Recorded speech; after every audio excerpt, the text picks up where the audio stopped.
What is going on? Excited to be back here with you guys live. I got my friend and buddy AJ Maida here with me. My name is John Mikish, and we're going to be talking about all things related to real estate agents and offices today. Let's do it, Yeah, man. I'm excited. nice, man. Well, we're getting into the summer here. What have you been up to? Man, right now we're finalizing our trip to Michigan, which is where I grew up, and we have a vacation home there. So we just locked in the dates, booking flights. So we'll be there for 3 weeks in July. So that's exciting. And speaking in San Antonio during that time too. So flying out of Detroit to San Antonio to speak for a few days. So Can you go excited. direct from where you're going to be in Michigan to San Antonio? What's that? Do you get to fly direct or you got to connect somewhere? Yeah, direct. Thankfully, yeah. Wow, that's awesome. Yeah, 3 hour flight, so nice and easy. Flying first class, Nice. only way to fly. I know it's so funny. Like anytime we fly, and like I'm coming out of Bozeman, so the airport's real small. Flights are super limited. There's almost always a connection, and sometimes I'll opt to go not first class just because it's direct. And I don't know, man. I just experience a lot of flight delays, especially when I'm flying around the wintertime in this area, and missed connections, and then it just starts a whole chain reaction. But anytime I fly and it's not first class, my 14-year-old daughter Jane, I just get like the biggest eye roll. And then every little inconvenience, and like every time we're standing in line, she just looks at me like, "Really, Dad? Is this really what we're doing?" And I just, I can't help but feel like a total idiot. But Yeah, we could do a whole nother topic on how to be able to raise children in a more affluent family. That's and then Yosemite National Park, and then we're headed out to the coast. So excited about that. But our buddy Lars will be back next week. He's been off for the last month, and he'll be bringing some fire next week for sure. And so yeah, let's get into today's topic. cool. Do real estate agents need an office? What's your knee-jerk response to that, AJ?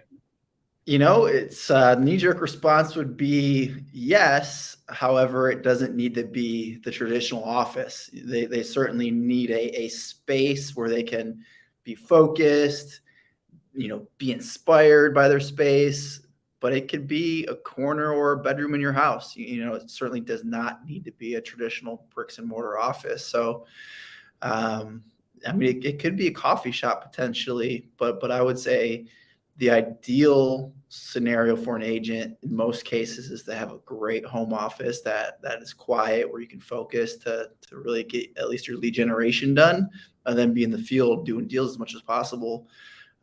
What are your thoughts? Because I know as an independent broker owner before joining EXP, you had a beautiful office space for your team.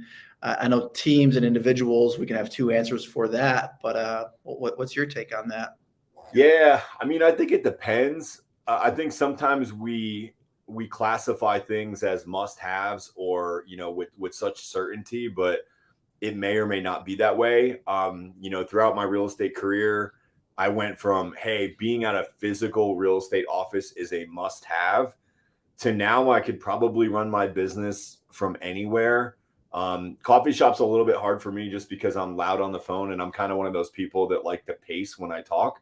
So if Right. I'm like walking around the house or whatnot, and I did the same at my real estate office. But when I started out, I worked at an office. It worked really good for me. But AJ, I'm so old that when I started in real estate, all this technology didn't exist. I didn't even have cell phone service in the area I lived in upstate New York. There was one spot Wow. 30 minutes from my office where you could pull over on the side of the road and you could get a signal for like a second. Wow. That's So crazy. yeah, man, my first 3 years of business, it was going to the office. It was using the fax machine, and like we fax our offers in. There was no DocuSign or anything like that. And then I moved down to North Carolina, and I went to Keller Williams, and they had an office cubicle, and that was my first experience in a cubicle. Didn't like it. Felt awkward to me. I ended up not staying there very long, and I went to another real estate company, and they had an office that was like a collective environment, which I really liked. And later on, that's kind of how I modeled, my office. Went to Remax, and, built out the whole second story of that company, and had my whole team up there. And I made it a requirement to be there in person. Like I really felt like I couldn't create a culture I couldn't create that culture of accountability that I was looking for unless I had that full office space. So I made it a requirement. So I guess if you're asking me at that time, I'm like, it's a must have. But I mean, COVID changed a lot, and I think we all got used to finding ways to be productive in our own environments, whether that's a house. I mean, at one point, my wife had an office in our closet. It was a big walk-in closet, and I actually dug it, man. It was awesome. It was just big enough to have all of her stuff in there, so it was like very compact. And I was like, dang, that's a great office. And I remember you and me, when we mentored with Brendan Burchard for a while, he was doing his podcast out of a closet. So Yeah. I think that idea and the concept of the office is changing. Yeah. Yeah, I think so. And I think offices can be a really good thing if it's a really great office with like a winning culture, high energy, or it can be a really bad thing if it's a culture that, everyone's just kind of sitting around. Maybe there's some agents there that are kind of negative, and maybe just a toxic environment. And based on, my limited experience, because I've only been with 2 real estate companies, but also going into other real estate companies for closings and whatnot, usually you show up and it's like kind of a ghost town. There's not a lot of people there. It's quiet. There's no energy. And it's like, man, this is not some place where I want to be making my lead generation calls or doing business over the phone, because you're on the phone and everyone's eavesdropping because it's silent. You can hear a pin drop in the cubicle next to you. I remember when I was with KW, they built a prospecting room based on my request. And the walls were so paper thin, I would prospect it from there sometimes and would be so embarrassed when someone would like just hang up on me like mid-sentence calling expired listings. I would finish like my first line of the script at least. So in case the person next to me or someone was walking by, if they heard me, they would think I was, having some success on the phone and not just being hung up on over and over. So I started prospecting from home for that reason.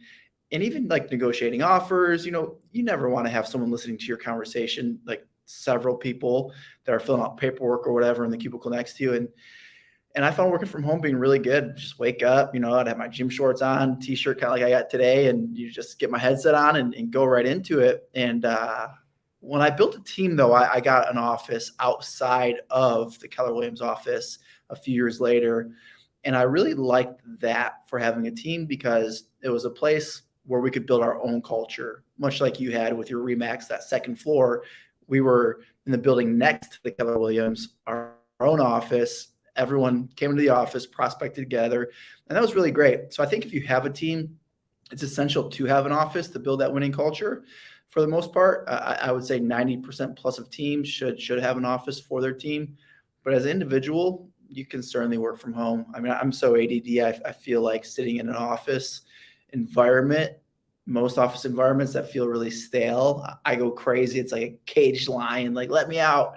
I need to get out, move, just being at home, being a little work, and then go to the kitchen and make a smoothie or go in the backyard and have a call. Like, I love that. And then by noon, go to the gym. After the gym, go to appointments. You can set it up really nice to where it's an energizing environment, even working from home. Yeah, it's like you said, man, an office can be good or bad. And a lot of times like that dynamic is outside of our control if it's not our office, which is why I wanted to be above all the other Remax agents, because most of them weren't doing very much.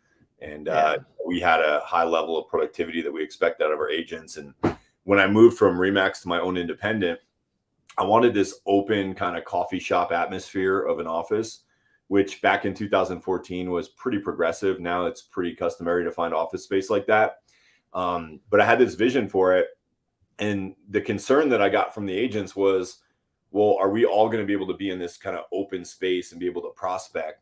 So I did a bunch of research, and what I found is that there's actually tools. There are these, for us, it ended up being a medical grade white noise system, and it was ridiculously expensive, man. For like 2,000 square feet, it was like $30,000. But I was all on it. The concept is this. If you're in an airplane when the airplane's up in the air, there's a lot of white noise. Like you could be talking to the person next to you, and somebody 3 rows behind you can't even hear you that you're talking. Yeah. So it was sort of that concept, and we had all these little like sound emitters, and we also ran music. So we could have music on, with the white noise machine on, and everybody could be on the phone and nobody was distracted by the person next to them. It was really kind of bizarre. If we turned that white noise machine off, the music would distract people, the other conversations would distract people. So it ended up being a really effective tool to have an open concept. And it worked for us really well for years.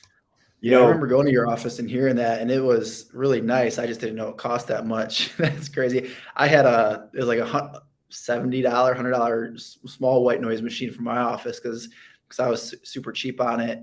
But we had, over the ear headphones by a company called Savi, I think it was SAVI, noise canceling microphone right here, and everyone would wear those, and that worked out great too. So the noise canceling was really good for the prospect on the other line. And it's cool when everyone's doing it together. If you're in an office where you're the only one prospecting, well, then it's like you're a little self-conscious. You're like, okay, who's listening to me? But when everyone's doing it, everyone's on the same program, calling the same leads, using the same scripts. It's like, if you are eavesdropping a little bit, you're learning, and everyone knows they're there to win together. It's like you're practicing, basketball together. You're practicing real estate together, which is a really cool environment to be in. Yeah, we found that to be true too. And we always had ISAs, inside sales agents. So they were constantly on the phone, and it would make the other people that weren't on the phone feel like, oh man, I better get on the phone. So, I feel like those that leveraged that space leveraged it to the advantage of getting the results that they wanted. And, a lot of times, and I'm sure you've experienced this more than me because you've been, over at EXP longer than I have. But a lot of times we get comments like, oh, well, I need an office.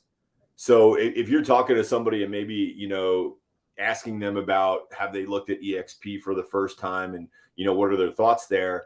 Do you ever get that? Like, oh, I need an office. And like, what do you say to that?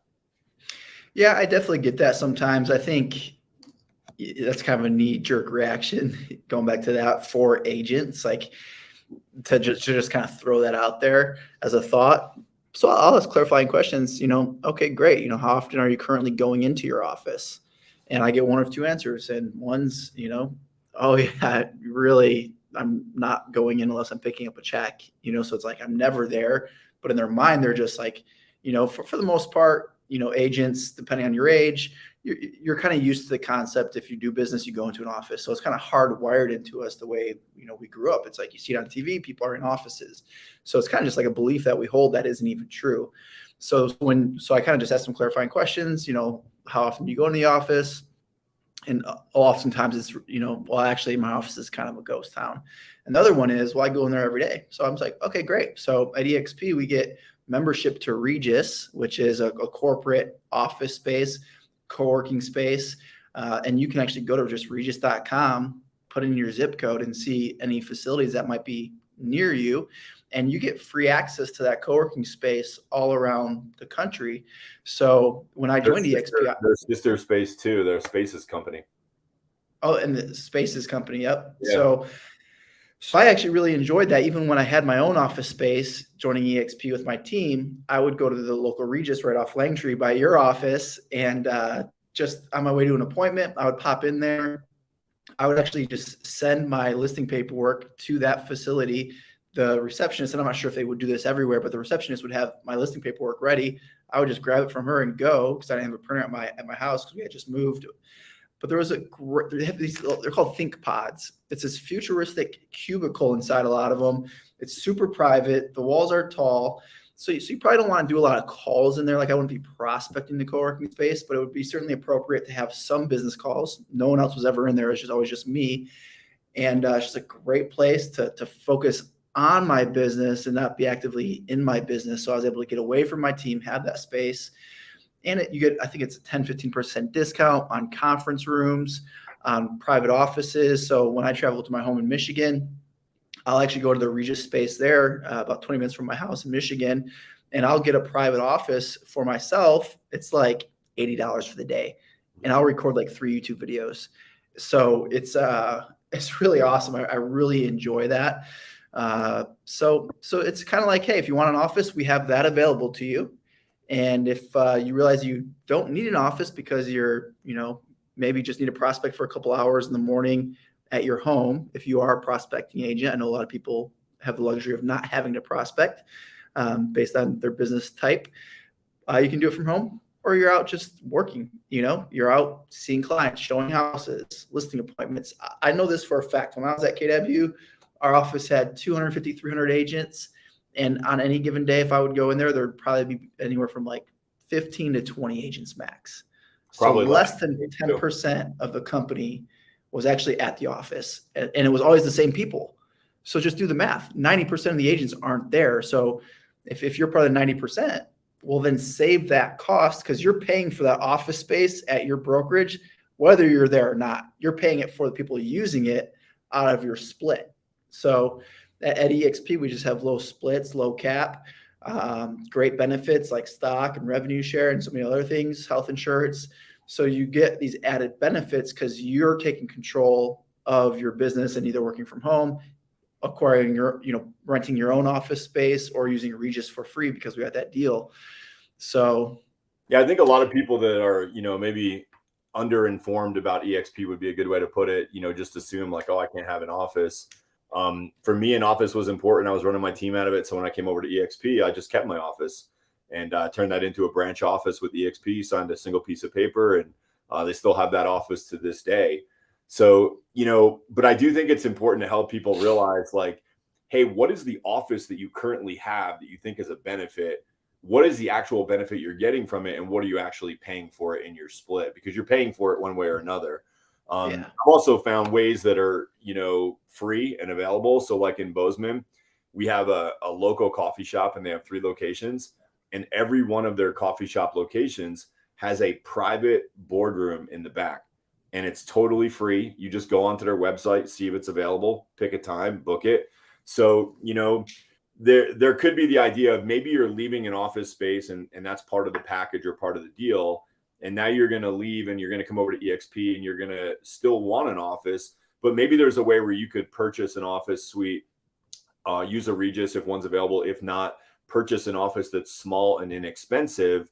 And then if you want to do collective meetings or meet with clients, you can meet at a coffee shop if they have an option like that. Hotel lobbies are great options. They're often free or very low cost. And, when people tell me that they need an office to meet clients, I challenge that a little bit, because you always want to look at it from the perspective of what's best for the client. And rarely is your office and the location that your office is in going to be the best for your client each and every time. It's extremely rare that would be the case. So if that's true, the better option would be, hey, client, what's convenient for you? I can come to your office, or I can meet you at a coffee shop or a cafe near you or en route between your home and your office. What works best for you? And more often than not, they're going to appreciate that option better than having to come figure out where your office is. So, totally. There's about zero chance I would drive to someone's office that was out of my way. It's like, totally. Okay, I'll call a different agent. So, we've got options. We've, Regis, having somebody get an office space of their own, creating your own environment. So like if you're part of an environment right now that you really like, let's figure out what you like about it and let's recreate one that's your own and use that as something to help you attract and grow your team and scale your business. So there's a lot of options, that we can certainly help you navigate and assist you with. Just let us know how we can be of assistance there. That's a topic that I just felt like we needed to talk about, because I think so many people still are trying to get their legs underneath them. Like COVID happened, the market was super hot. The market's not so hot in some markets now. And I think people are just coming up for air after all of that and saying, okay, wait, like everything is so chaotic right now. I got to get back to the basics. I got to figure these things out. And office space may be something you're thinking about. Let us know how we can help you with that. Yeah. Businesses it's a math formula, right? So a lot of agents, they just get really busy, or they maybe just aren't the best at analyzing the math. So when looking at brokerages, you really should kind of spreadsheet it out. And that's one of the things that we can help you with. So if you guys are interested in what we're talking about, looking at EXP as an opportunity, you can check out the link in the description, get on a call with one of us, and we'll actually, on a spreadsheet, side by side, look at your current brokerage, EXP, or maybe another brokerage that you're considering. And if office is important to you, well, we'll actually factor in a budget for you to pay for your office space, but we'll also look at your current split and cap, the split and cap at EXP, the free stock that you can earn at EXP, and just really look at all of the value that both brokerages offer, and look, well, net, where does it make the most sense? Because, if you had to pay, say, $500 a month for office space, or $1,000 a month for office space, but you're getting, say, $16,000 a year of free stock from EXP for being an Icon agent, well, that stock isn't going to more than cover your office expense. So that would just be a simple example, but there's so many line items on a spreadsheet that you need to compare side by side, and some of them are tangible and some are intangible. So it's really important for me, whenever I'm making a business decision, to spreadsheet it out, do pros and cons analysis, and also talk through it with somebody. I just find by verbalizing my thoughts, my thought process, whether or not they even give me feedback, just by actually being able to verbalize it, it clarifies my thoughts and my thinking so much. So a business assessment call that we can do, I think, would really help for those considering maybe making a move. Yeah, how about that free stock? Nice little bump we got this morning. Man, I saw that. We were up 20% at one point. If it's, I'm checking right now. It was nice though. Yes, 19% up right now, and because of that, so this is kind of cool. We're on topic now. So EXP it was announced today that we got added to the S&P Small Cap 600, which is important for a company to get added to different, like, I think it's an index, so different indexes like this, because that index is required to invest a certain percent of their allocation into each company. So it essentially means that we're going to have more funds being allocated into our company now, because that index is now required. I believe required would be the right word. I'm not a stock expert, full disclaimer, to invest.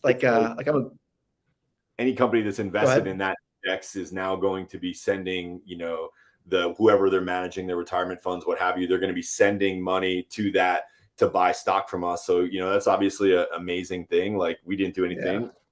Continue to run our and running a good business that's profitable with no debt, get you into things like that, and we'll continue to grow. Yeah, right there. Let's see. Nice, 19%. Nice little bar graph there. Yeah, it's cool. Like, I got a lot of stock that's going to be like a 6-figure bump for me today. Yeah, nice little bonus. Yeah. It's just nice being at a company that allows you to have a financial benefit that is yours to dictate where that extra money goes. Like, specific example, when I was at a brick and mortar office prior to EXP, there was a helium tank machine for open house balloons. And just to keep that machine in the office and full of helium on a monthly basis, this is coming from my team leader at the time, it was $500 a month for open house balloons. I really didn't even do open houses because I was just focused on prospecting, and I didn't feel open houses were a great use of my time. And even if I did open houses, I could have went and got my own balloons for a couple bucks, so like my split was going to something as silly as a $500 a month helium tank. Whereas when I joined EXP, I had a lower cap, lower split, and those extra proceeds that I was able to keep, that net profit was able to go to whatever, a nicer vacation, a nicer car, my own office, leads, a virtual assistant maybe. So it was a really good move for us. Yeah, I mean, ultimately, the reason I left Remax and started my own real estate company was because even on a 95-5 split, I was paying in over 6 figures a year to run my team there. And I was like, man, I don't even use this hot air balloon in any of my marketing. In fact, I intentionally keep it out because I want to look different than all the other agents at my office. So I was like, man, I'm spending a lot of money on this hot air balloon, and I've never even been up in a hot air balloon. So that's on my bucket list. Well, how many times, I'm curious what your answer is, but how many times did someone actually come into the office to meet with you when you were selling homes still? I think a couple. I can think of a couple specific clients, only because we would do a lot of advertising down in Charlotte, which was like 30-45 minutes south of us. And when I was bringing people up for the first time, I try to get them to meet at my office so I could like eliminate some of the properties they thought they wanted to see, so I didn't have to drive around the whole lake, which was hours and hours of time. Yeah. So it happened a couple times, but it would have been easier for me to say, hey, meet me at the Starbucks right off the exit, than, hey, get off the exit, go down this road, then go through this alley, and then come in this back door, and then I'll be there. Like, it was just so chaotic. But I tried it a couple times, and then I just abandoned it. And then Starbucks and Panera Bread were where we met everybody. Yeah. Same here. If you have an office, of course, it's nice when they can come to you, but it's like a whole nother like script that you need. And then you gotta have like an objection handler of why they should come. Because most are just like, can you just show me the house? Like, and then you're like, well, no, you gotta come to my office first and do a full buyer presentation. And I gotta get you pre-approved to my lender that's down the hallway. It's like, hey, I'm just trying to see a house, so like, often you lose clients from that sometimes. And, so I always like either to show them, a freebie house before going down all that, or just doing like neutral ground, like a Starbucks. Hey, let's just meet at Starbucks real quick, kind of go over the properties that you want to see and your criteria. And I can show you some houses that you might have not yet seen on the internet. And then just met halfway. It's a very easy problem to solve if you feel like you're giving up office space by coming to EXP, because we have so many solutions like we talked about. Yeah, I think it's a good topic. And I think, people out there, hopefully it's, raised some ideas for them to reconsider this office space that they think they're not paying for, that they actually are paying a lot for, not only in hard costs, but also lost opportunity with the restock that we get. So we'll continue to bring you topics like this that we think are relevant to agents in general. Whether or not you're looking to make a switch to EXP, I think this conversation is relevant for a lot of people to really assess what is the financial consideration that they're giving for an office, and why are those reasons. So I appreciate you, brother. And I'm looking forward to having Lars back with us next week. And then I'll be catching up with you guys here in a little bit. Yeah, you're going to have an awesome trip and marriage retreat, man. I'm excited for you. Psyched, man. All right, guys, we'll talk to you next week.